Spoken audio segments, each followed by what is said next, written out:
Well, hello and Happy New Year. This is the first video of the year and we are making Salisbury steak. We're also putting, with the Salisbury steak, we're making corn, just regular corn, but we're making mashed potatoes and we're adding Parmesan cheese to them. So let's go.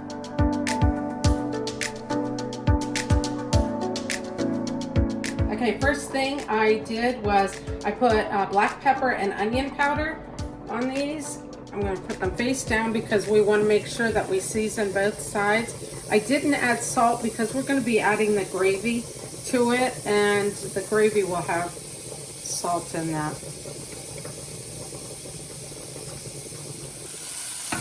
The hamburger patties are not quite done, but I want to take them out because we're going to be adding them to the gravy. So in a couple of minutes we're going to be making gravy for these guys. But in the meantime, let me turn this off.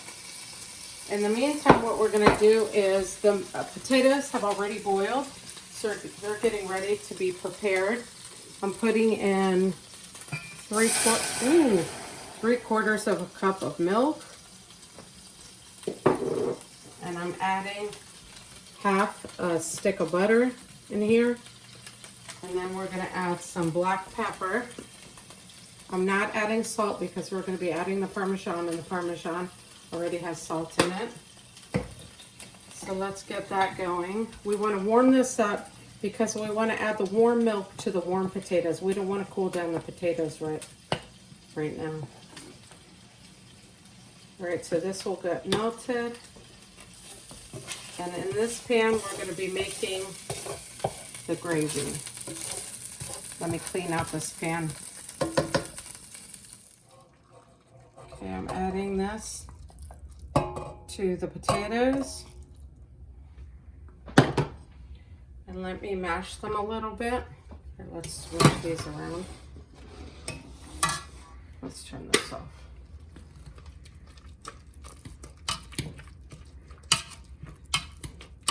Might seem like there's too much liquid in here, but once I add the Parmesan cheese to it, it'll thicken up, and we may need to add the remainder of that milk and butter mixture. Okay, let's go ahead and add, I've got Parmesan cheese, fancy Parmesan cheese, from our good old local neighborhood market, Food Lion. And I guess I'm going to put in about half a cup of Parmesan cheese, maybe a little bit more. Let's mix this up.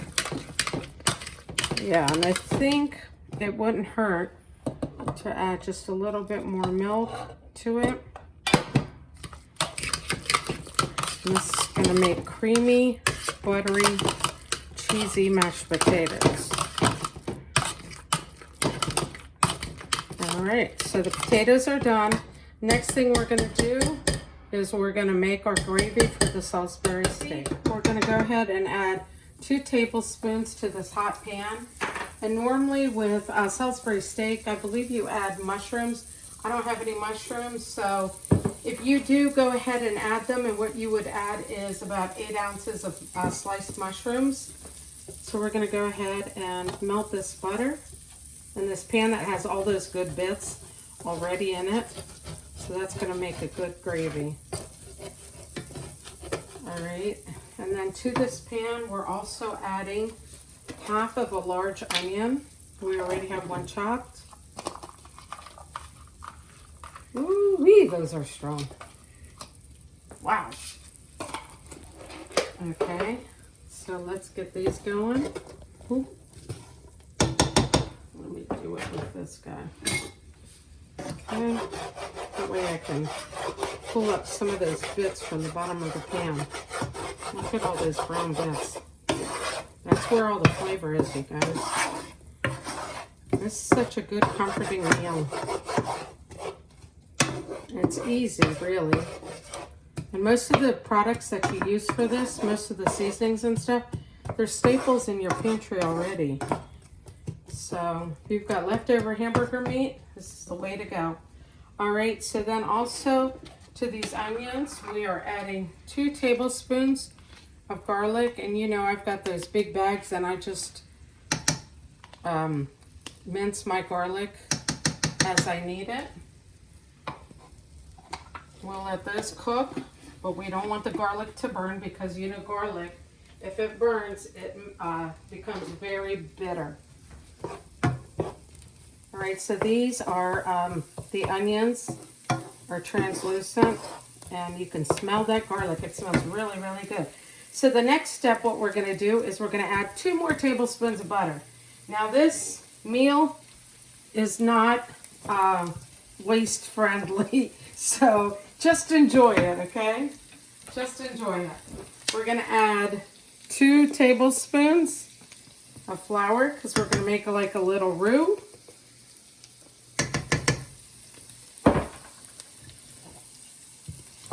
You want something that's going to stick to your ribs? This meal is going to stick to your ribs. Make sure that we get that flour incorporated.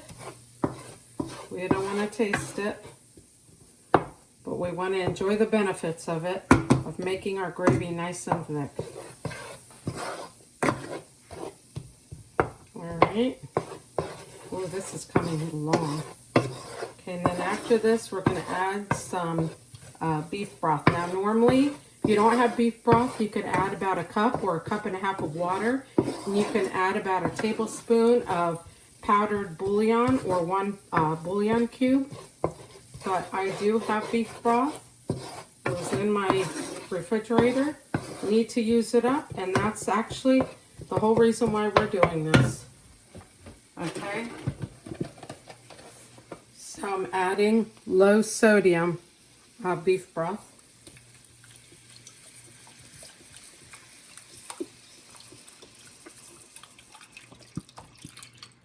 Okay, there you go.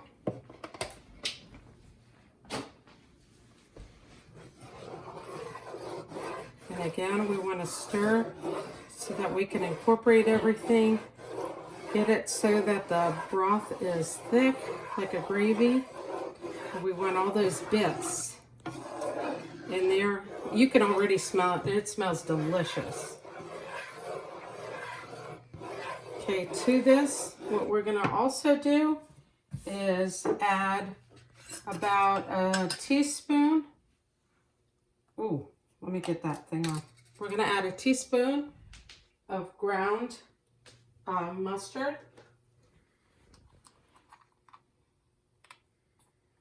Teaspoon of ground mustard. Gives it a nice flavor. And I'm not going to measure these other 2 things. We're going to add onion powder to this.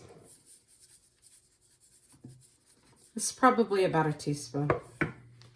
And then we're adding garlic powder. Now, you guys, if you go to the grocery store, I know there's a lot of nice seasonings out there and herbs and spices. But if you go down the international aisle, the cost of those seasonings and spices, especially the brand Badia, it's B-A-D-I-A, is much less expensive.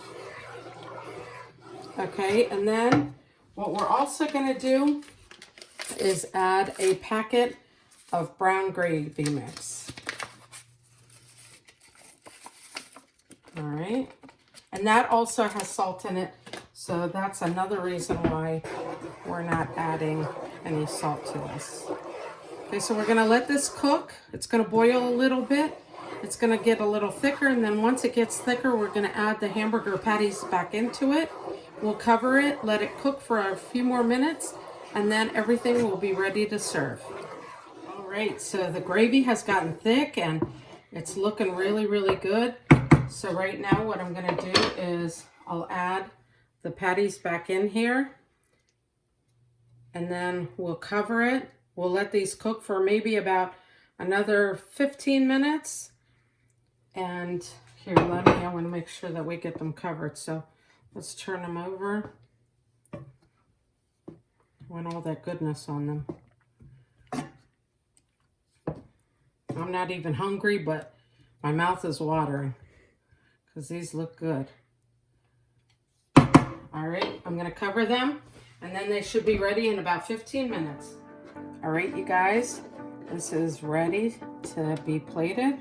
Oh my gosh, my mouth is watering. I did add some parsley, dried parsley to this. Look at that gravy. Look at how nice and thick it is. We'll get us some corn.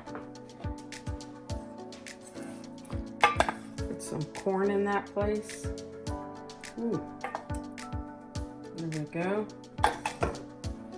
Some corn. We want to get us some mashed potatoes. All right. Big chunk of mashed potatoes. Now that was 6 potatoes that I used in that recipe. And then cameraman, you want some gravy on your potatoes? All right. Go ahead and put some gravy on there. A little bit more here. And there you go, my friends. Salisbury steak, Parmesan mashed potatoes, and a regular can of corn. That's what's for dinner. Yeah. Okay, Cody. How's the Salisbury steak? Let's see if we can cut into it here. Pretty good. Mm-hmm. Is it salty or the seasoning's good?